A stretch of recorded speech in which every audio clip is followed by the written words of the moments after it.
Sorry, just help if I unmute myself first. All right. Welcome, everybody. Good afternoon. Welcome to the Scope at Lunch, a special edition of the Scope podcast. My name is Paul Hackbarth, and I'll be your host for today's webinar. We're going to touch on a couple of housekeeping items before we get started. First, I want to let everyone know that this Zoom session is being recorded. And we'd like to know who everyone is, so please ensure your name is accurate. And if you need help with this, just please reach out to us using the chat box. Sure. I'll be moderating this session with my Phelps Health marketing colleague, Hillary McCash. So one of us will be sure to help you if you need it.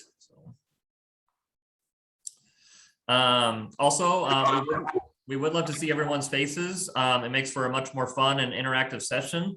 So if you do feel comfortable doing so, please turn on your video. Also, please note that each of you is currently muted.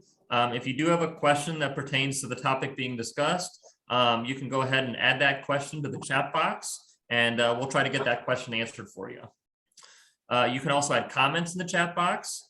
One thing to note about the chat box is that you can send questions or comments to the whole group or just one person.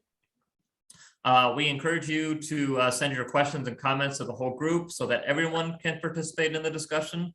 However, if you feel more comfortable sending a private question or chat, you're welcome to do that as well.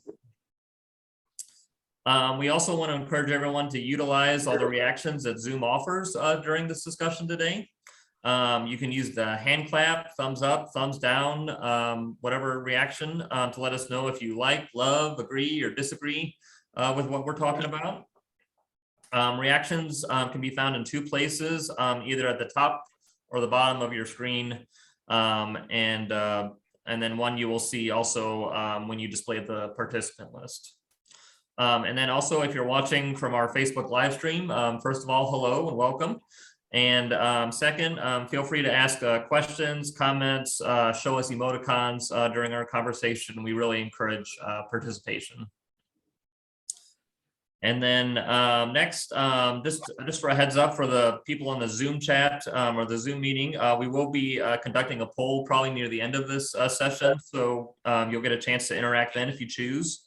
And of course, remember the chat feature throughout the session. You're always welcome to, like I said, add questions or comments to the chat box. Some of you may be watching us on a mobile device. Some of you may be watching us on a laptop or a tablet or a computer. If you find that your features are not the same, we just ask that you participate with us however you can. If you do have any issues with your sound, the Zoom meeting, or any other features, just please use the chat box and one of our moderators will be happy to assist. So, okay. So now that I have all that out of the way, I'm going to go ahead and introduce today's expert. Dr. Ellur is a psychiatrist here with the Phelps Health Medical Group. Welcome to the show, Dr. Ellur. Hello, Paul. Thank you, Paul, for having me for this the podcast. I'm, for those who don't know, actually, I'm here. I'm the staff psychiatrist. I've been practicing psychiatrist for more than 15 years, and in that, more than 10 years in United States. And I'm married, and I have 2 children, and a wife works at Phelps Health as well. And yeah, that's about me. And I provide the outpatient, inpatient psychiatric services, and also the consultation and liaison services for the other non-psychiatric units like OBGYN and ICU and medical units. Okay. Well, it sounds like we keep you pretty busy, Dr. Ellur here. So, so we're glad you're part of Phelps Health, and we're glad we're here for this discussion today. So, thank you so much for sharing a little bit about yourself. So, okay. I think with that, we're going to go ahead and just go ahead and start, jump right into our discussion today. Today we're talking about, I think it's a really important topic in mental health. It's suicide. Some people may think this is a taboo or maybe uncomfortable topic to talk about, but I think it's an important topic to talk about. And we're glad that Dr. Ellur is here to share his expertise. And we're also glad for everyone who's joining us here to take part in this discussion and listen in. Without further ado, we'll go into our first question. I think a good question to start off with, Dr. Ellur, is just how prevalent is suicide? How common is it? Can you share some maybe information or about that? So suicide is per se in US, in the United States, there are 35,000 of suicide per year. Almost we are talking about 100 suicides, completed suicide. There is a suicide attempts, and there is a completed suicide who have been successful in committing the act. And in that, like, completed suicide is 35,000 per year. That's annual rate, and 100 suicides per day. That's very significant. And it's pretty much versus compared to homicides, which is like 20,000 per year annually. That's like 1 in 25. If 25 patients attempt suicide and one person is successful, that's the distinction between suicide attempts and the completed suicides. Okay, yeah. So it's pretty common then, yeah. So yeah. And unfortunately, now this is the 9th leading cause of death in US. And it is only the leading it is the cause which is increasing in rate. It started climbing up from the place. It was an 13th place for the causes of death in US. The top number being the cancer, cardiovascular diseases, respiratory diseases, the accidents, motor vehicle accidents, and then this is in the 9th place, which is kind of like a dangerous trend, uptrend in the completed suicides in US. Globally, this picture is also increasing. It's like 25 completed suicide in every 100,000 population.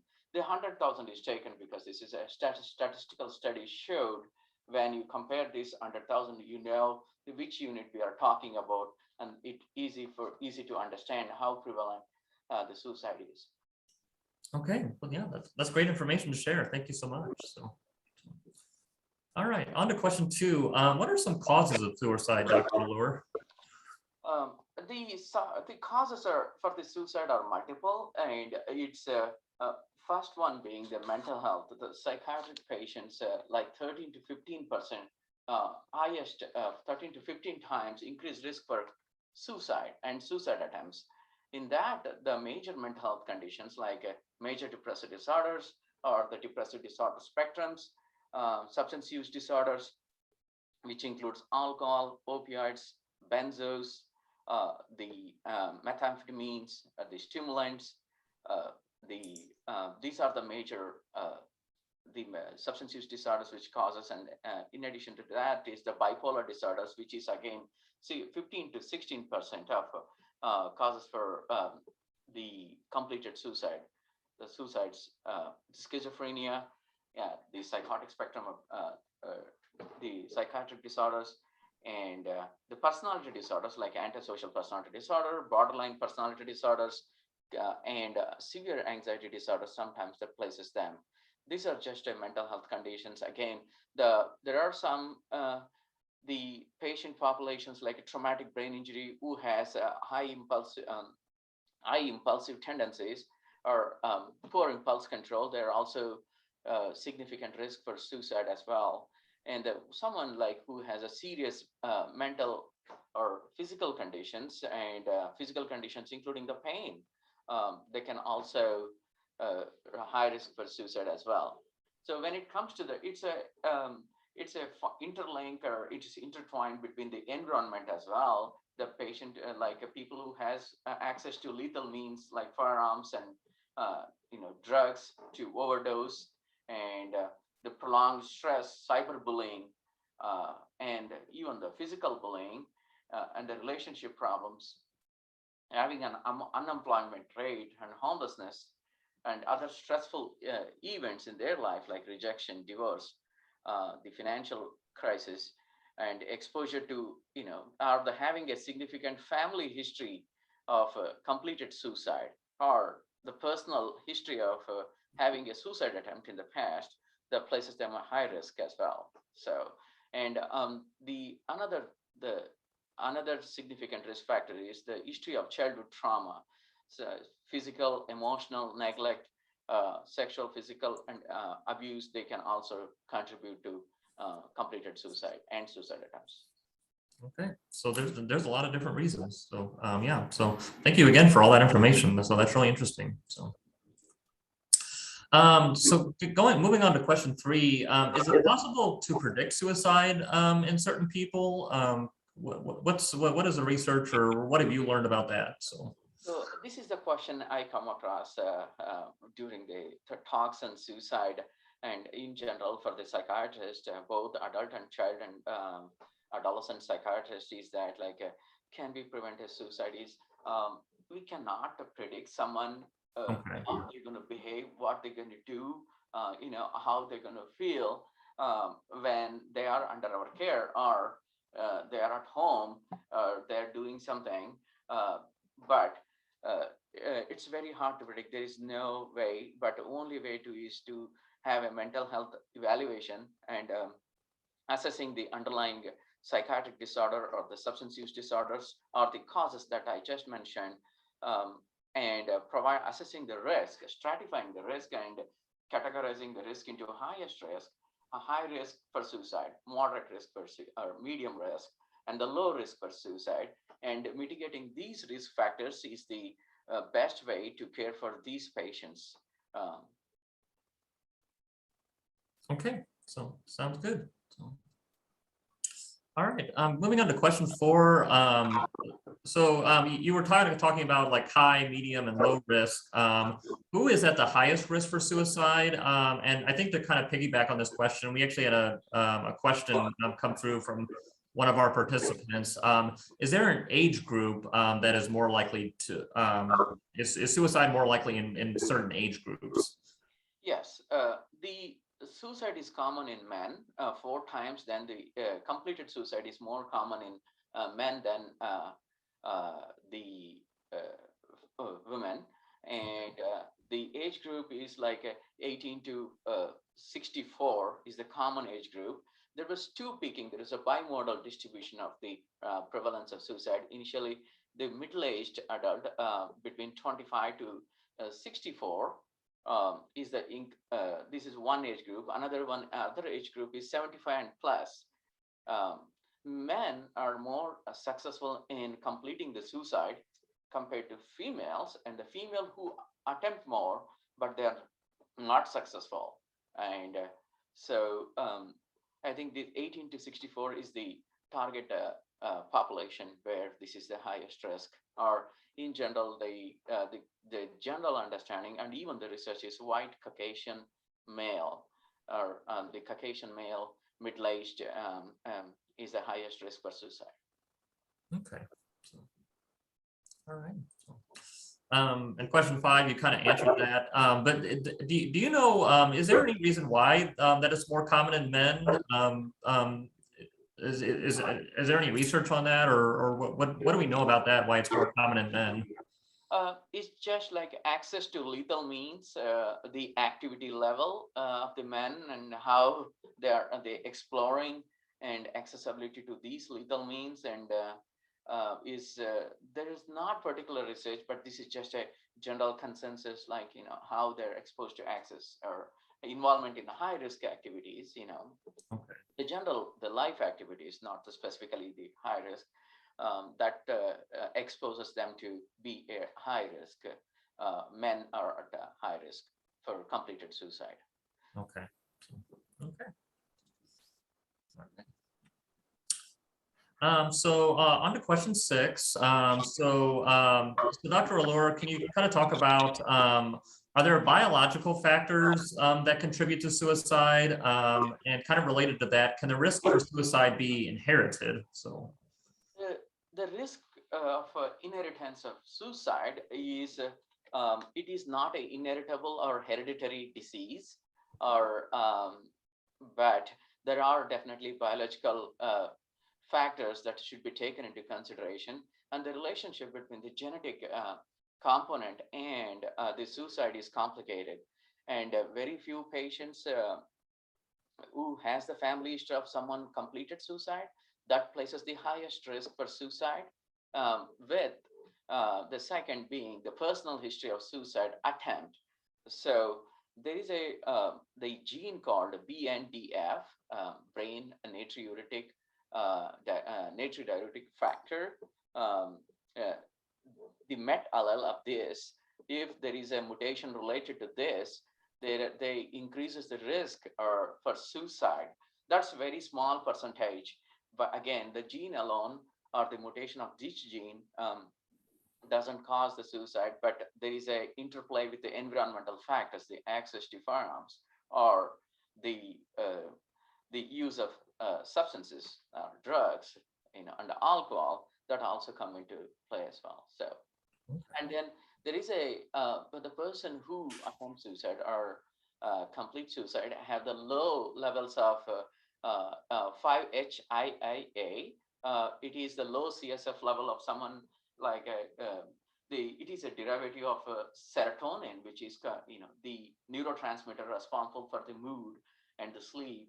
And if this the level of this metabolite is low, they are high risk for suicide in the CSF. But having said that, it has no diagnostic or utility value. It's just a research that was done how having the low levels of the serotonin can predispose someone to being impulsive behavior. So all right, thank you for sharing that. So before I move on to question 7, I'm gonna we had some participant questions, so I wanted to ask them before I forget to. So the first one is there anything you can share? Do we know anything about the link between concussions and suicide? Do you know any information about that that you could share, Dr. Ellur? The concussion in general, the traumatic brain injury, this more moderate to severe, the level, depending upon the Glasgow Coma Scale, GCS scale, and how comatose they were and how long they were comatose, they places them high risk for suicide, because they loses the ability to control their impulses, the aggressive impulses. That places them at high risk. Having just a concussion without other neurological deficits or significant cognitive impairment places them at a low risk. Again, it depends upon the severity of the traumatic brain injury they had. The concussion is usually placed in the mild to moderate level of traumatic brain injury. They are at the low risk, but more severe is the brain injury, or brain and spinal cord injury is the more the high risk. And then the cognitive impairment, one thing that I would like to add is the risk factors for the reasons for suicide is someone who is intellectually disabled or severe cognitive impairment places them risk, because they cannot process and think before they act. So, or even to process some of the life stresses surrounding them or involving them. So, okay. All right, thank you. And then we had another question come in. Does the gender identity crisis affect people in regards to thinking of suicide? that was a good question. Actually, lately, one of the subsection of the patient population who are LGBTQI and struggling with the gender identity, they get a significant social disapproval. And that places even talking to their own parents or the place they live in and the society and the community, the level of, depending upon the level of acceptance and their ability to seek help is significantly impaired. That places them in significant depression, major depressive disorder, and that is another cause for suicide or suicide attempts in the LGBTQI patient population. Okay, so all right, thank you. So, okay. All right, moving on to question 7. Do people attempt suicide to either prove something or get sympathy? Have you found that as far as things like that goes? Yes, there are certain types of patients who overdose on pills, either like prescription pills or over the counter the pills, or drink alcohol or use other substances for more than sympathy. They're just like a more attention seeking or cry for help. Um, and they're the group of patient population that are called, the termed as parasuicidal behaviors. So when you talk to them, they don't have clear suicidal intent, or like, but they willing to change and get the, if you're able to offer them the therapy, or if there is an underlying disorder, we can treat them and so provide the care and help them to resolve it if they are in a crisis. So. All right, that's great. So, okay. So we had another question come in. I want to go ahead and ask that now. And I also want to thank you guys for asking some great questions. So thank you so much for participating just out to the people out there. So, so this question asks, how much does easy access or opportunity affect a person following through on suicidal thoughts in the moment? Does it matter once they decide that they're likely to carry through, whether those means are available or not? So. Some are, this is also a significant a concern, and also it's a serious concern. The timing of like the timing of when they start experiencing these suicidal thoughts. There is usually, they try to talk to someone, or they try to speak to the trusted adults, or calling the 911. There is a significant time in which there is a window of opportunity for interventions, but having the access to the drugs or the firearms always increases the risk for completed suicide. So there is definitely a time when they're looking, but having said that 10 to 15% of the patient population who has no diagnosed mental illnesses or physical illnesses, or sometimes they impulsively attempt suicide, they don't even seek the care. This is the significant concerns where the suicide has to be addressed as a public health problem in a level where all the interventions needed at the local, regional, and the state and the national level. So there are like several foundations for this, and crisis lines created for this to address the suicide as a public health issue. Okay. All right. Thanks for answering that question. All right. Question 8 is asking, is a person more at risk for suicide if they've been exposed to it? So say that maybe someone had a relative or a close friend who died by suicide. Does that maybe increase their risk of maybe suicide or suicidal thoughts? Having the personal history, if the person has their previous history of suicide attempts, increases the risk, but definitely having a relative or a close friend who died by suicide does not per se increases the risk. But even just having heard of or having read something, the suicide is a traumatic event, but definitely exposes them to the depression and anxiety and feelings of helplessness. But not like a directly more risk of suicide, or directly in a way that exposing to these kind of traumatic event increases the risk. Okay. All righty. I'm also going to pause here and get another question that was sent in. Dr. Ellur, are there recognizable technical differences between being suicidal, suicidal ideation, or having suicidal thoughts? Are there what, I don't know if you can kind of explain, are there differences between all those, or? There is not much differences, but suicidal ideation is just another way of saying the suicidal thoughts. Okay. If there is a when they say suicidal thoughts, you try to more explore with it. There is an intent or plan, have they researched or anything?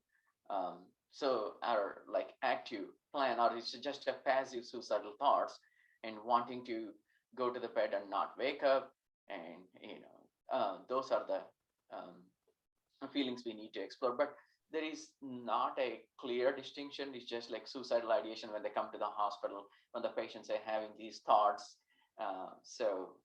This is for the medical professionals to document suicidal ideation, but the patient would never say they have the suicidal ideation. So Okay. the idea with the thoughts of harming themselves or thoughts of death. So Okay. All right. Thanks for answering that. So. All right.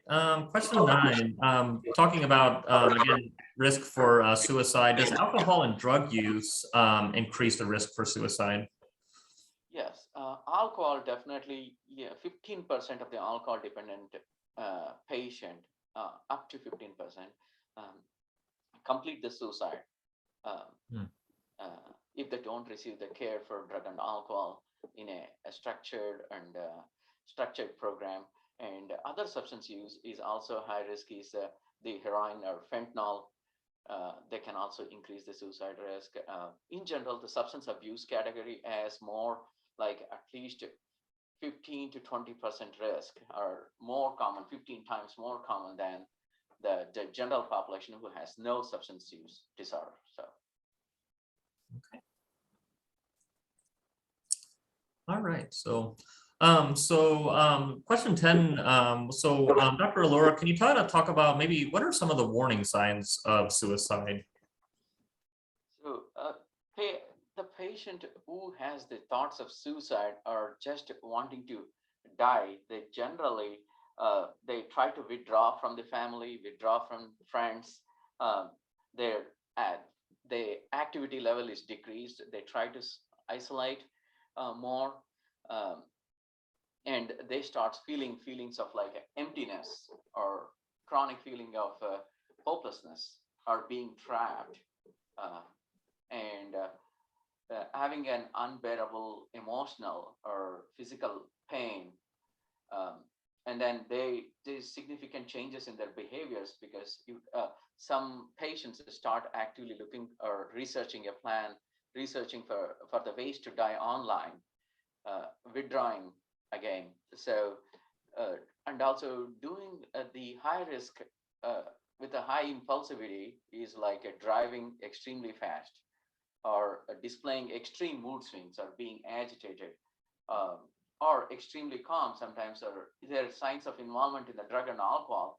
These are all just the warning signs. And there is either they eat too much or eat less, lose weight, um, are there changes in their concentration, and or sleep disturbances, either they sleep too much or too less. Um, these are all some of the warning signs uh, that we need to be aware. Okay, so that's great. This one I thought was an interesting question. Does asking a person about suicide put the thought in their head? This is really a good question. This is also being asked when we go for the talks on suicide, or even our annual CMEs. No, the answer is no. We don't implant the suicidal thoughts when someone asks, who are depressed or this thing. Even the research has shown we don't. The asking someone does not necessarily like have like you're implanting the thoughts of suicide in them. Okay. So, all right. Yeah, that was interesting. So I was kind of curious at myself. So, okay. So again, we're, like I said, I appreciate all these great questions coming in. So, so we have another one, Dr. Ellur. In your experience, does reminding someone of how much they would be missed or how their death would affect their loved ones make a difference to most people thinking about suicide? What do you, what's been your experience with that? So they sometimes they're like the impulsive attempts. Actually, they feel the. Could you repeat the Paul question again? Oh, so yeah. So the question is, say you're talking to somebody who's thinking about suicide. Does reminding them about how much they would be missed or how their death would affect their loved ones, does that make a difference when talking to them? So that does not really make much of a difference, but it makes them to think and share their feelings and the distress, the emotional distress they're going through. But someone, uh, so someone there are also when we do the crisis counseling, we tend to not ask them those questions, but trying to explore more and more by asking different questions can give you more information, and so that patients or someone who is in crisis can feel more hopeful than, because Okay. at that time, like when they are in a crisis, they're just thinking how to get out of those crises. And yeah. Okay. So, all right. Thanks for answering that. Okay. Um, sorry, I'm reading through some of these questions. So, another question is, over the past few years, there's been a distinct difficulty in getting in or maybe finding an available mental health specialist. Do you think that maybe the lack of providers is causing us to see a higher rate of suicide or attempted suicide? In general, the suicide, having the psychiatric disorder or the mental health disorder or substance use, there is some amount of stigma in seeking the care. Either they feel weak, or this is not normal, or if they are ready to or willing to talk about these thoughts, and there is definitely the accessibility and affordability, and having the qualified provider definitely has impact on the completed suicide and the attempted suicide as well. So having the access definitely improves the care for these patients, but the suicide is totally preventable.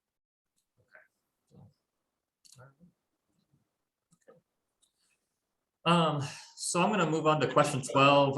Why do people attempt suicide when they appear to feel better or maybe they find that others? There is like 10 to 15% of the patient population, or the general population, I would say, they don't seek care for mental health or any other physical disorders, but yet they complete the suicide, by the lethal means. Even though they act fine for the family members, is likely because of underlying stressors, or there is undiagnosed mental health disorder, or a substance use disorder, which they don't share with the family.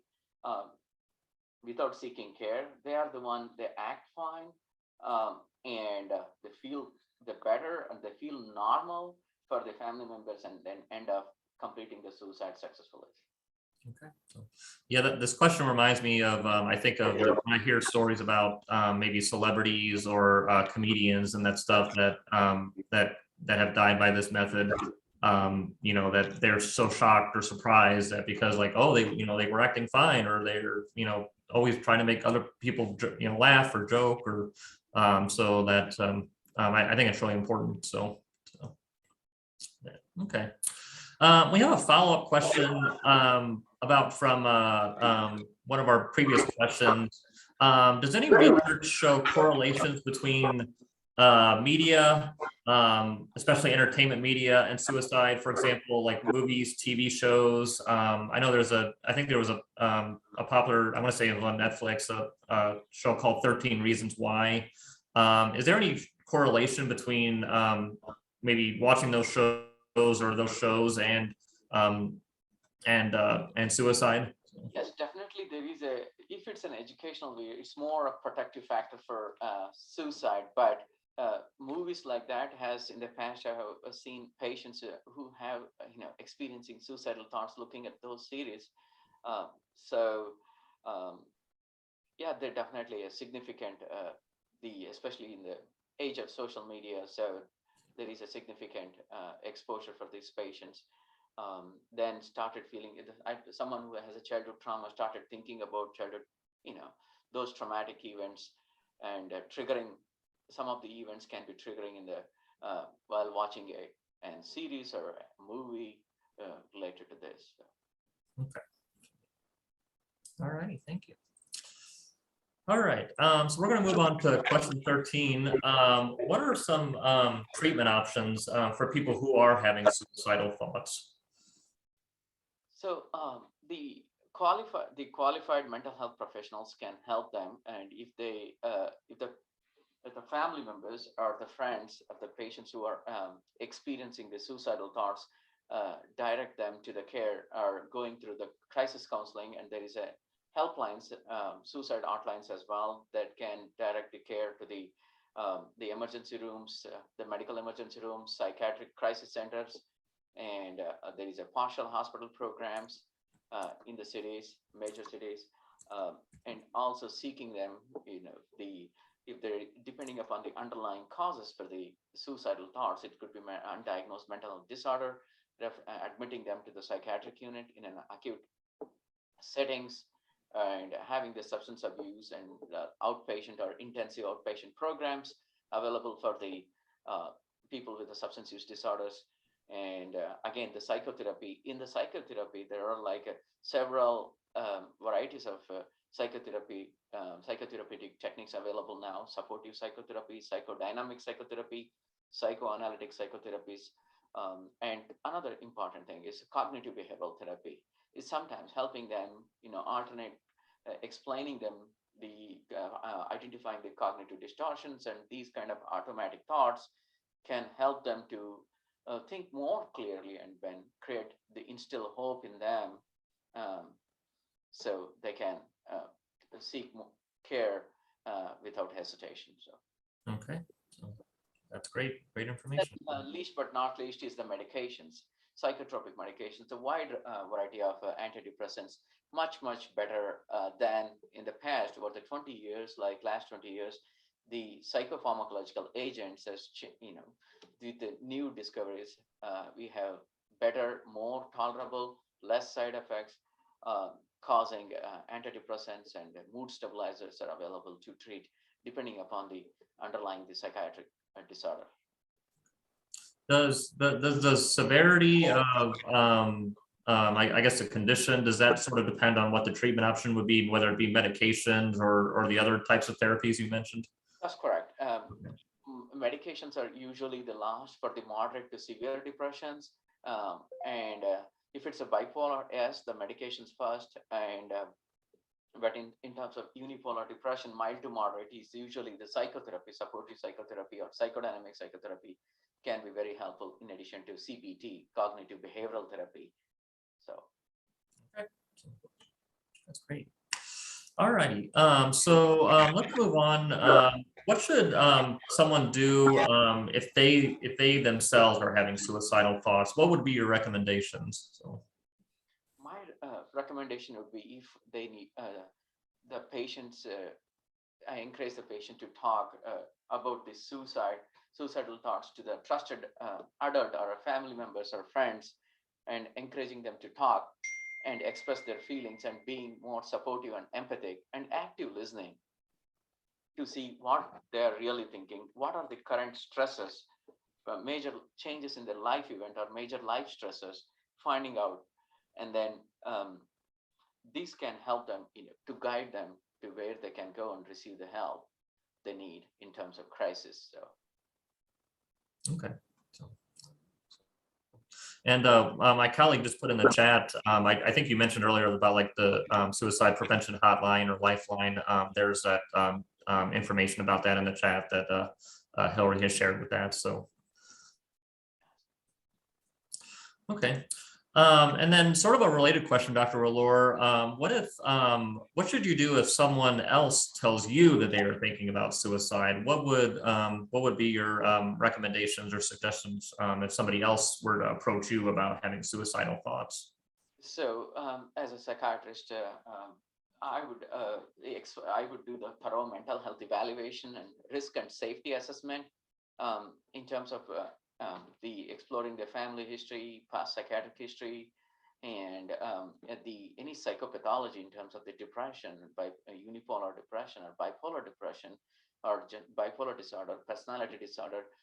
Go through extensive mental health evaluation and assessment, and assessing the risk and safety of these patients when they present to me, and deciding the level of care either inpatient, and suicide in general is in psychiatric or mental health emergencies. So it has to be evaluated by the qualified professionals, mental health professional, either in the ED or on the crisis line, and try to direct them where they, so that they can get the appropriate and the right right care they need.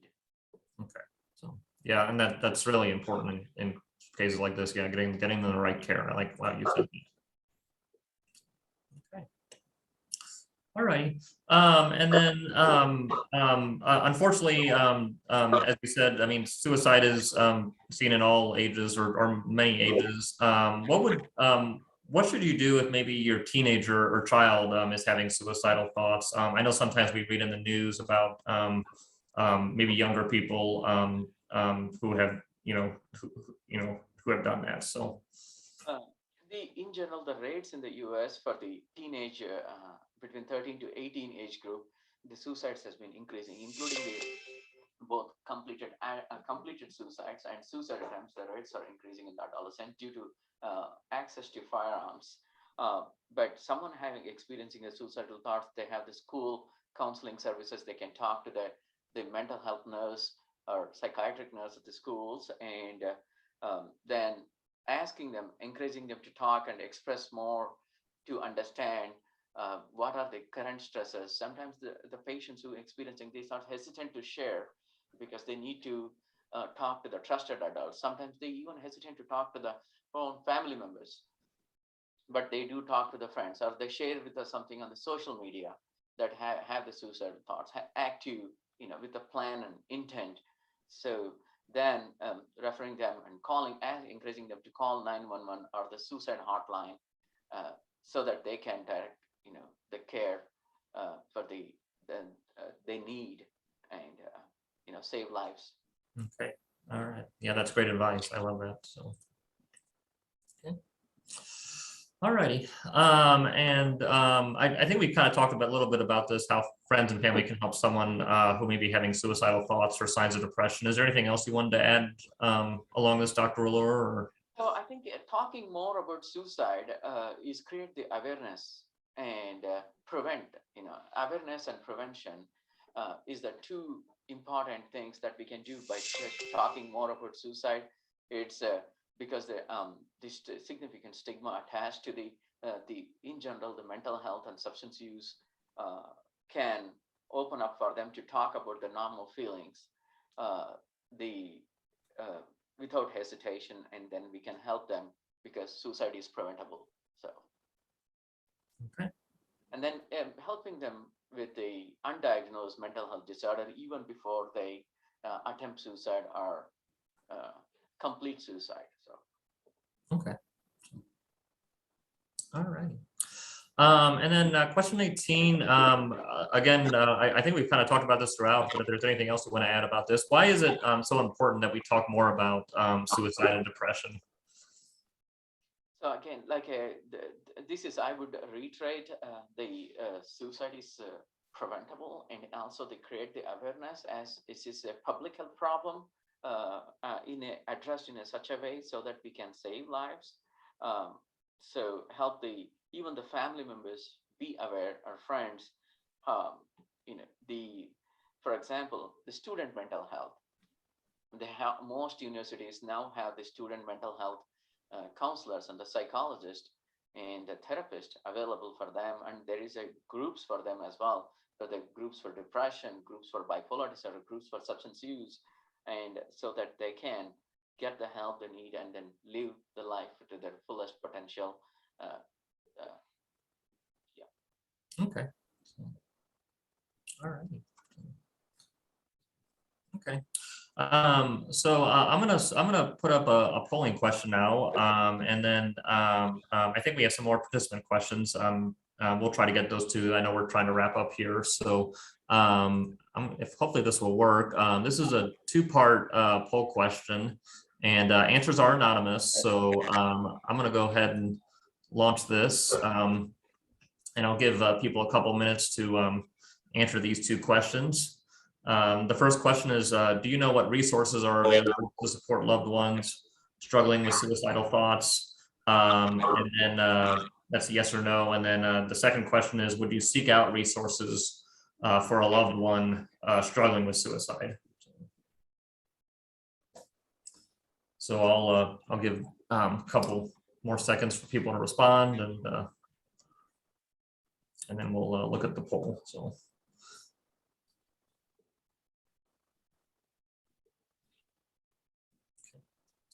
All right, so I'm going to end this poll, and I'm going to share the results. So it looks like, yeah, majority do know what resources are available, which is good. That's I think kind of a sometimes that can be a struggle for people, but I think that's great. And then it seemed also a majority would seek out resources for loved ones struggling. So that's positive information to hear. So okay. So alrighty, we have a couple minutes left. I'm gonna try and see. We got some questions that came through here. Sorry, I'm trying to read through this one. So somebody asked about a person with health issues and a recent antidepressant medicine change by their doctor, who knew that this patient was depressed with suicidal thoughts, and they had, I guess, some ammunition and guns taken out of their home. They were asking for help, I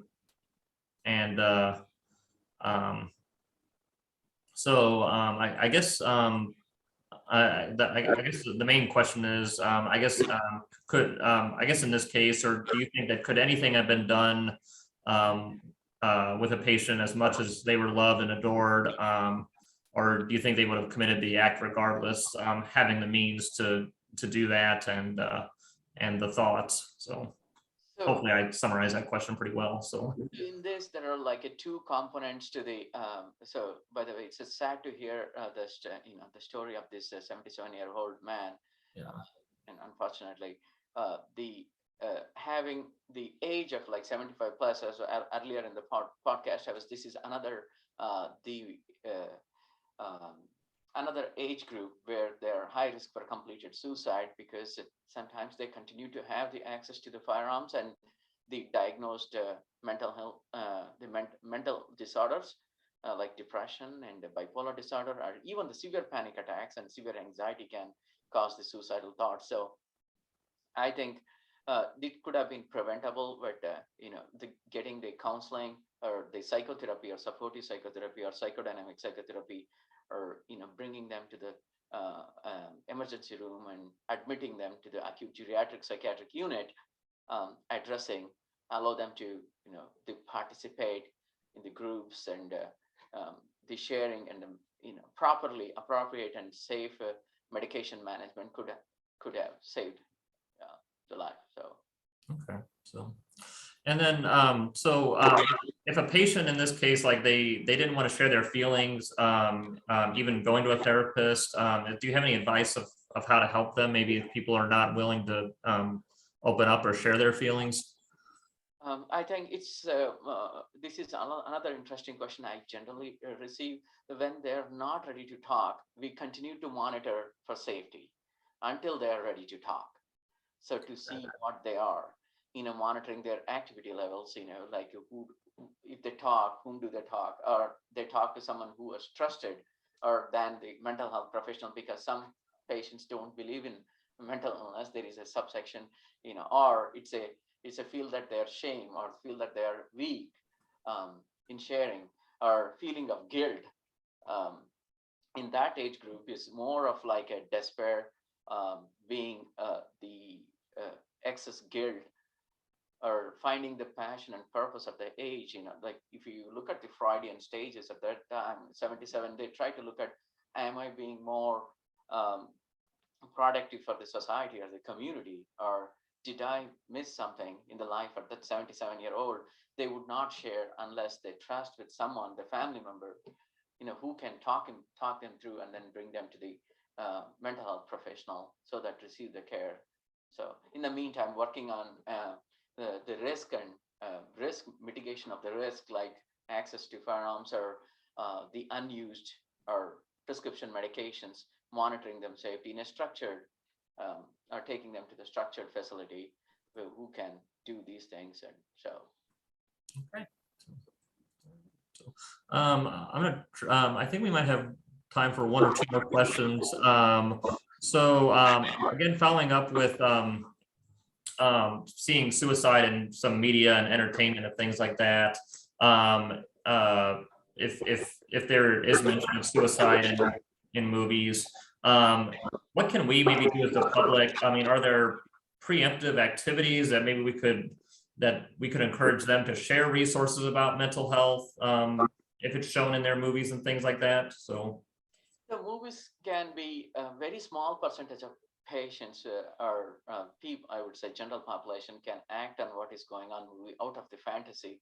For example, the Golden Gate Bridge is built in 1937, was one of the significant historical monument where the patients would jump off the Golden Gate Bridge in California and then they commit suicide. They had a deep, the passion to jump and, complete suicide by, these and again, after that, there is a survivor guilt followed by that. And definitely their movies can be used in educating them. That's called the movie, I think it's The Bridge, the movie which shows the suicide survivorship and the impact of suicide on the family and the friends. And definitely it can be educational as well. So. Okay. So, all right. I think we have time for one last question.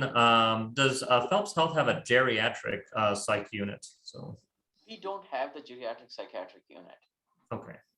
The nearest one for the Phelps County and it's for South Central and Southern Missouri is Fenton, and other one is in Sullivan. Okay. Okay. All right. So, okay.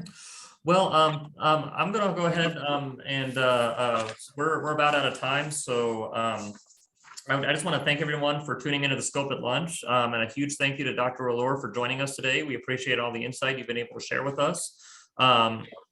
As a reminder, this show has been recorded and will be emailed to participants. It can also be rewatched on our Facebook page, so you can share that with family or friends who may have missed the show.